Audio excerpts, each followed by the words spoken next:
Ilang araw pa lang ang nakakalipas mula nang i-celebrate ang bagong taon noong 2002. Nang isang gabi, isang malakas na sigaw ang narinig.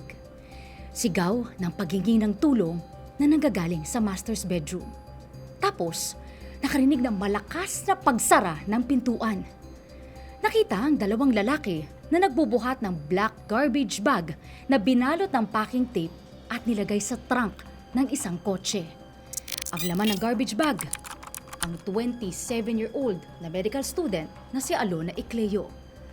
At ang isa sa mga nagbubuhat ay si Ruben Ecleo na asawa mismo ni Alona at leader pa ng religious group na Philippine Benevolent Missionaries Association o PBMA at mula rin sa pinakamakapangyarihang political clan sa probinsya na Dinagat Islands. Yan ang ikukwento ko. Ang pagpaslang kay Alona Ecleo, ang pagtatago ni Ruben Ecleo, ang shootout sa pagitan ng mga pulis at followers ng religious group, at ang pagkulong kay Ruben matapos ang mahigit isang dekadang paghahanap. Kinondena ng mga Cebuano at ng simbahang Katoliko ang pagmasaker sa pamilya Bacolod. Ayon kay Cebu Archbishop Ricardo Cardinal Vidal, dapat mag-alay ng panalangin para sa mga nagplano at nagsagawa ng krimen. Nag-aalala naman ang mga prosecutors na may hawak sa kaso ni Alona Bacolod Ecleo na makakaapekto sa kaso ang masaker kagabi.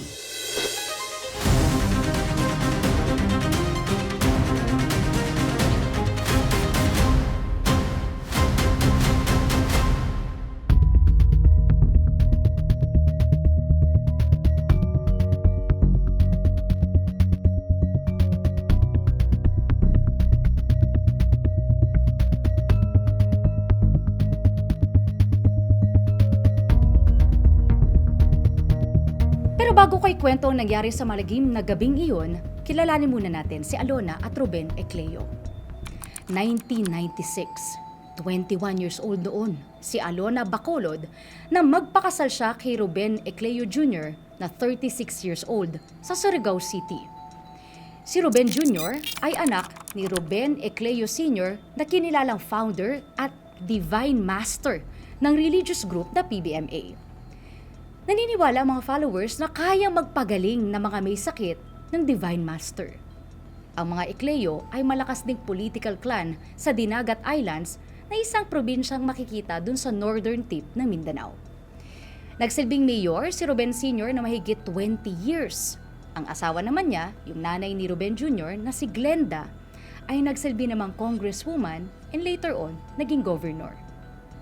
Si Ruben Jr. naman, nagsilbi ring alkalde noong 1991 at kalaunan nahalal bilang kongresista. At nang pumanaw si Ruben Sr., pumalit si Ruben Jr. na ngayon Supreme Master naman ng religious group na sinasabing merong million followers. So kung susumahin, masasabi talagang maimpluwensya sa larangan ng politika at maging ng reliyon si Ruben Jr. at ang kanyang pamilya. Sa Dinagat Islands nga, makikita nyo doon yung malakastilyong residence at headquarters ng PBMA na nakatayo sa tuktok ng mataas na burol at napapaligiran sila ng mga followers na nakatira din doon sa lugar. So noong una, masaya at maayos ang samahan ni Alona at ni Ruben. Pero lumipas ang ilang taon at nalulung umano sa iligal na droga si Ruben. Ayon sa kapatid ni Alona, naging issue na lagi ng pagtatalo ng mag-asawa yung gusto ni Alona na magparehab si Ruben, pero ayaw ni Ruben, hindi pumapayag. At noong gabi nga ng January 5, 2002, lumala ang pagtatalo. Nung time na yon, nakatira ang mag-asawa doon sa Forest Hills sa Banawa sa Cebu City. Nag-aaral kasi si Alona ng medisina sa Southwestern University sa Cebu City. At in fact, gag-graduate na si Alona dapat noong Marso noong taon na iyon. Sa bahay, kasama ni Alona ang kapatid na si Josebel. At ayon sa testimonya ni Josebel, mga 9:30 p.m., nakarinig siya ng kalabugan at sigawan mula doon sa master's bedroom. Narinig niyang humingi ng tulong si Alona, kaya napalabas siya agad sa kanyang kwarto. Doon niya nakita si Ruben sa may sala na naliligo sa sariling pawis, namumula ang mga mata at nakatingin ng masama sa kanya. Sa takot, nagkunwari si Josebel na kukuha lamang ng tubig at bumalik siya agad sa kanyang kwarto. Pero syempre, di ba, bilang kapatid, kinakabahan ka na ano kaya nangyari.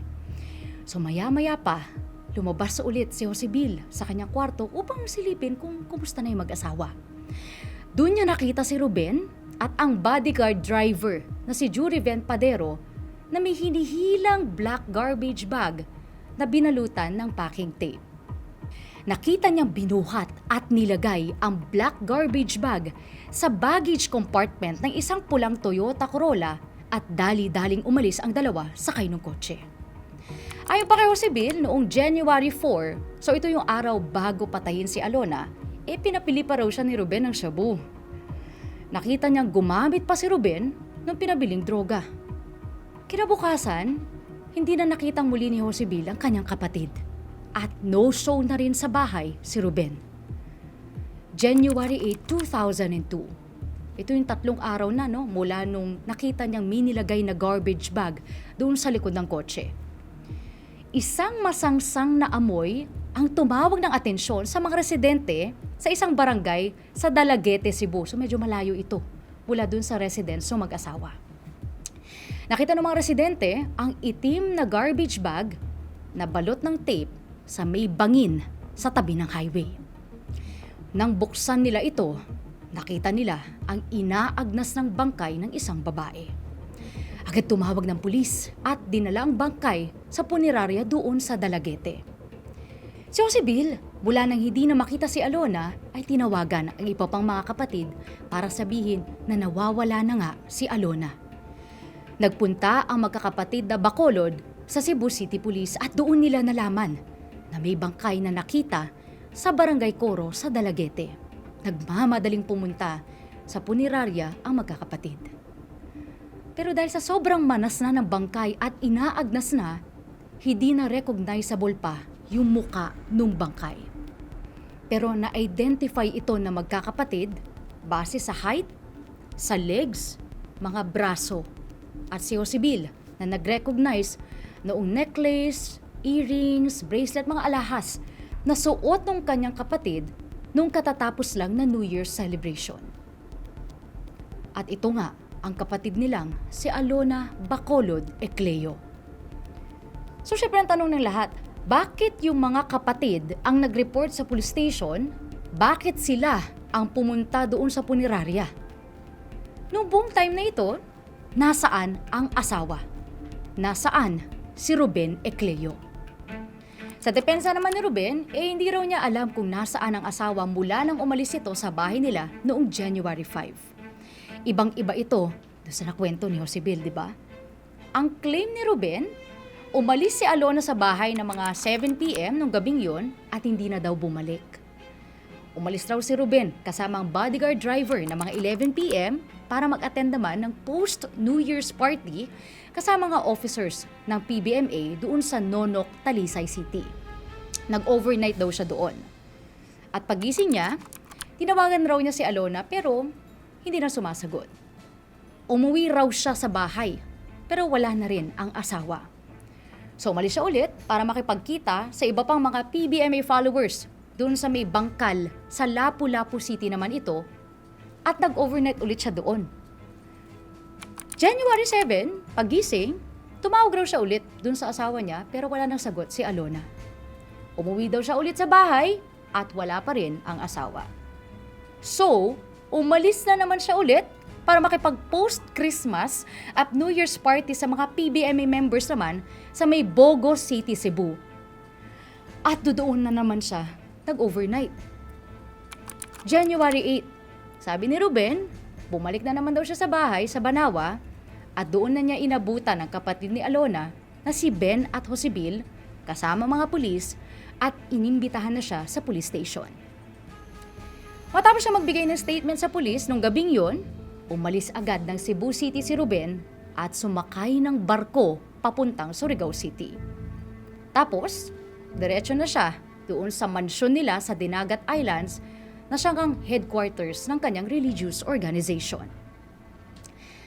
Ang problema sa account ni Ruben, may lumutang na isang witness na napadaan dun sa highway ng poblasyon ng Dalaguete noong gabi ng January 5, 2002. Ito yung gabing pinatay si Alona. Si Gloria Navaja, lumabas nung gabing yon mga 11 p.m. para bumili daw ng pandesal sa isang bake shop.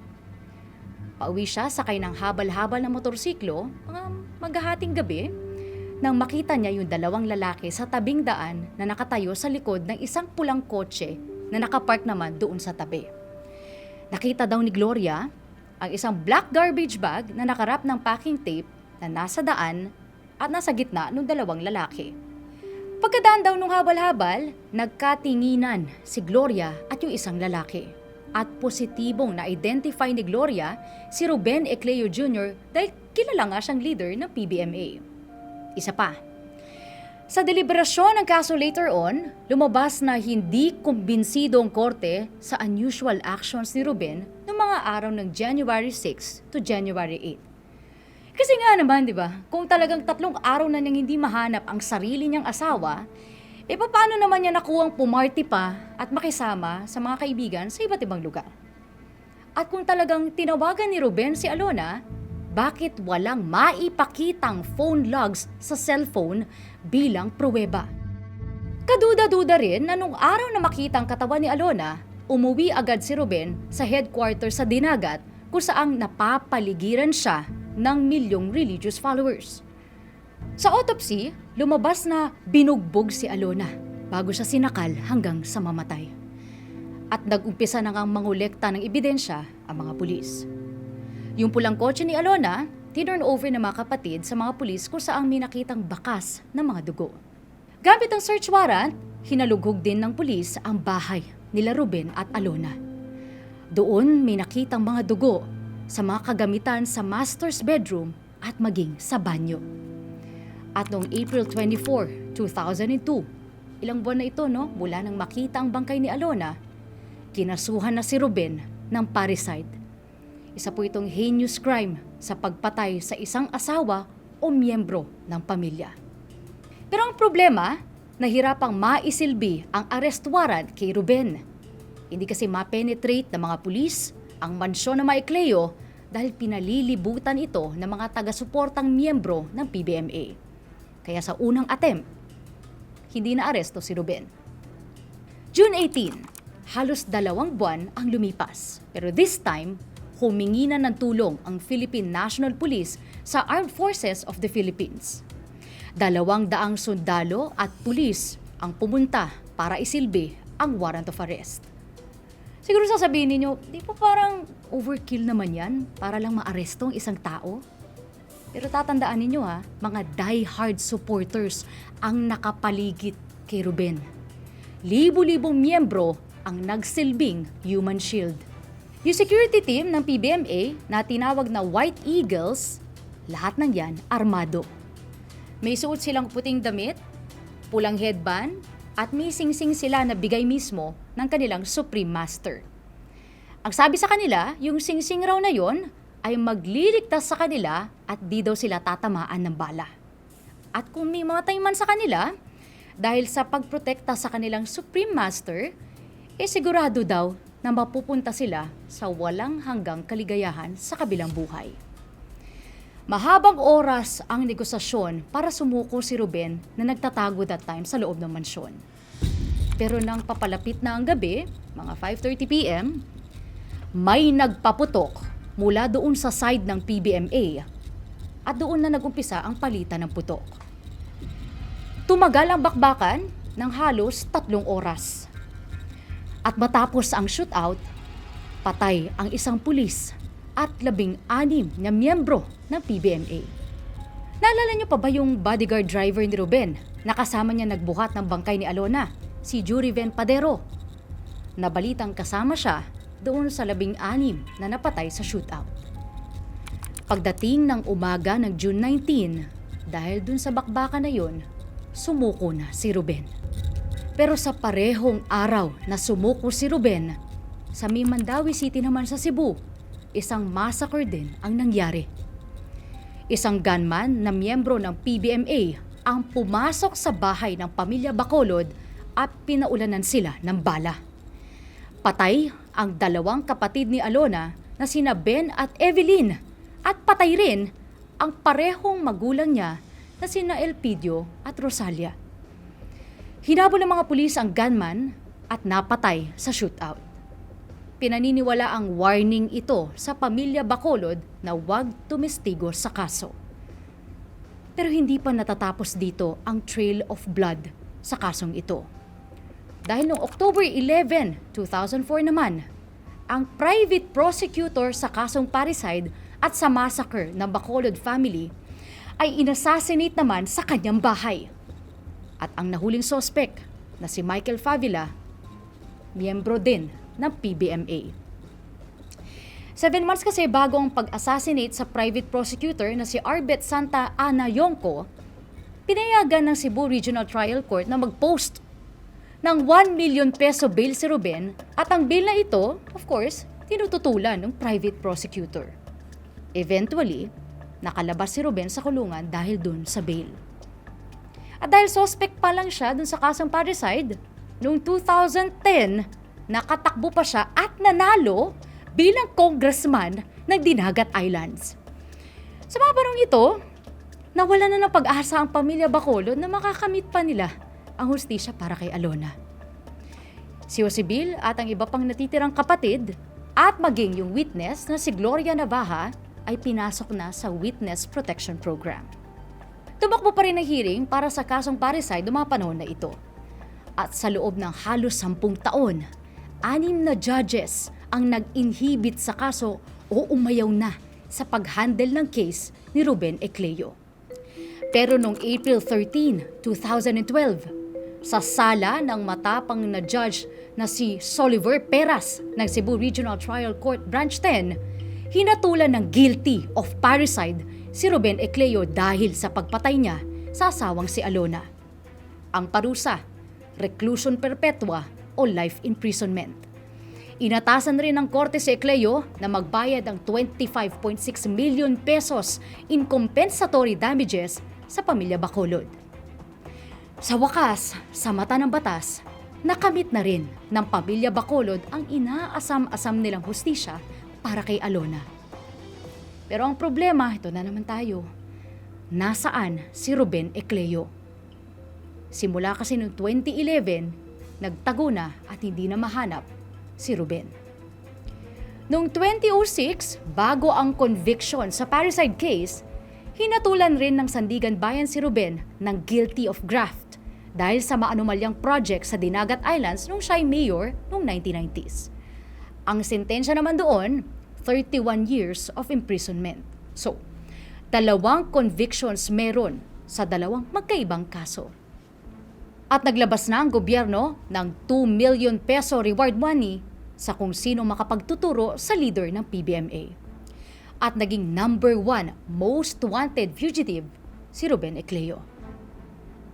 July 30, 2020, 14 years on the run na mula sa graft conviction noong 2006. May natanggap na tip ang mga pulis galing sa isang informant na taga Dinagat Islands. Sabi ng informant, nagtatago si Ecleo sa Angeles City, Pampanga at gumagamit ng alias na Manuel Riberal. So noong araw na yon, habang papunta sa isang golf course sa Pampanga, hinarang at inaresto ng mga pulis si Ruben. Noong time na yon, 60 years old na siya nang maaresto. Kinakalbo na, bungi-bungi, malabo ng mata at hirap nang makarinig. Ang sabi niya sa mga pulis, pagod na rin siya sa kakatago. May 13, 2021. Wala pang 1 taon sa kulungan si Ruben nang biglang mag-suffer siya sa cardiopulmonary arrest. At sa edad na 61, pumanaw ang convicted murderer, ang most wanted sa bansa, ang Supreme Master ng PBMA. Inabot ng halos 2 dekada mula ng pagpaslang kay Alona bago tuluyang makulong si Ruben Ecleo. Lumalabas pa na mas mahaba pa ang mga taong malaya siya and on the run kaysa noong mga panahong kulong siya. Sabi nga ni Judge Pera sa kanyang court decision, ang daming buhay ang nawala para makamit ang hustisya. Mula raw sa mga namatay na witnesses, sa mga nawalang mga dokumento, sa ebidensyang hindi na napresenta sa korte, at pinansin din niya ang 6 na judges na nag-inhibit sa kaso. Tila meron daw unseen hand na kumumpas para mamanipulate ang resulta ng kaso. Pero sa kaduluduluhan ng lahat, mabagal man at matagal man ang paghahabol kay Ruben Ecleo, inabot pa rin siya ng kamay ng batas. Sana, sabi ni Judge Peras, matahimik na ang kaluluwa ni Alona at lahat ng namatay kaugnay ng kasong ito. At yan ang kwento ng 14 na taong paghahabol kay Ruben Ecleo at ang hustisyang hanap para sa pinaslang na si Alona Ecleo. Sa tingin ninyo, totoo kaya may unseen hand na nagmanipulate ng kaso? Bakit kaya inabot ng napakatagal bago tuluyang makulong si Ruben Ecleo? Anong tingin nyo nung na-convict siya ng graft noong 2006, tapos naging congressman pa noong 2010, pero 2020 lang siya nahuli? I-share nyo na ang mga comments nyo dito, mag-like, subscribe at share na rin ng aming YouTube channel. Ako po si Liza Aquino at ito ang Philippines' Most Shocking Stories.